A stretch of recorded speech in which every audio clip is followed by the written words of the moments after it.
Aba baturage baravuga ko imihanda yangiritse ihuza imidugudu ya Gahondo, Nyagisozi na Wimana, ngo amazi akomoka ku mvura akaba yarayiciye, hamwe n'ibiraro byoroheje byagiye bikorwa n'umuganda w'abaturage.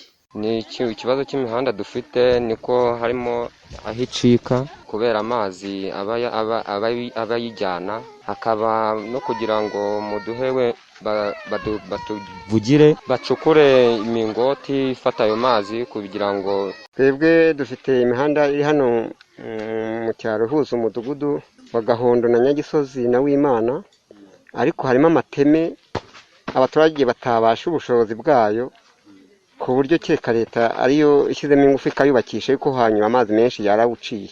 Aba baturage bavuga ko bagorwa no kugenda kuri iyi mihanda yangiritse, kugeraho nawe ufite moto ava akayicunga. Barasaba ubuyobozi ko bwabaha VUP ikabafasha kuyitunganya, kuko ngo umuganda w'abaturage udahagije. Nk'ubu nkawe ubwawe ntushobora kugera mu rugo neza iwanjye, hagize ikibazo cy'uburwayi cyangwa se hari undi ukeneye ubutabazi bwihuse, ntiwapfa kumugeraho, kuko na moto ubwayo bavaho bagacunga, gasaba mbese nta muhanda muzima. Ubundi habonetse VUP, kuko n'ubundi umuganda asanga imbaraga nyine ari nkeya, ariko VUP ibonetse byaba byiza kuruta.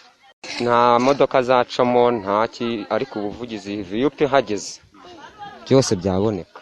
Imihanda kuba yarangiritse ifite ikibazo kuko nta modoka yahambuka, ndetse n'abaturage kuhambuka ntago baheka ngo bafite nk'umurwayi bahetse ngo babashe kuhambuka. Kugira gikorwe neza, kereka nka leta cyangwa abaterankunga aribo bashyizemo uruhare ko kubaka birahenze, yuko harimo amateme manini cyane abaturage batashobora. Gasasira Farete Umware, umunyamabanga nshingwabikorwa w'umusigire w'umurenge wa Musambira, aravuga ko mu mudugudu abaturage batanga ibyifuzo byabo by'ibyo bifuza gukorerwa bigashyirwa mu ngengo y'imari. Gusa ngo hagati aho mu gihe ingengo y'imari itarasohoka, ngo imihanda ntiyaba iri gusibama, ngo ku bufatanye nk'abayobozi n'abaturage bazaba bayikoze hifashishijwe umuganda. Kubera yuko abaturage kuri buri mudugudu batanga gahunda z'ibikorwa bifuza byazabakorerwa mu ngengo y'imari runaka buri mwaka, ibyifuzo iyo gahunda zo gupanga ibikorwa nk'ibyo zigezweho, hakurikizwa ibyifuzo by'abaturage. Niba barabyifuje yuko umuhanda bazafashwa binyuze mu buryo bwa VUP, hazarebwaho nabyo bikaba byakorwa.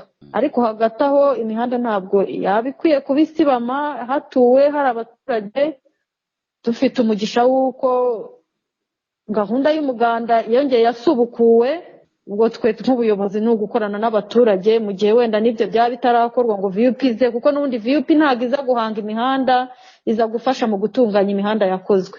Ariko hagati aho wenda igihe bitari byakorwa, no kureba niba mu byifuzo bari batanze mu midugudu yabo icyo cyifuzo cyaba kirimo, yabikorwa mu buryo bw'amaboko, bw'imirimo y'amaboko binyuze muri gahunda y'umuganda.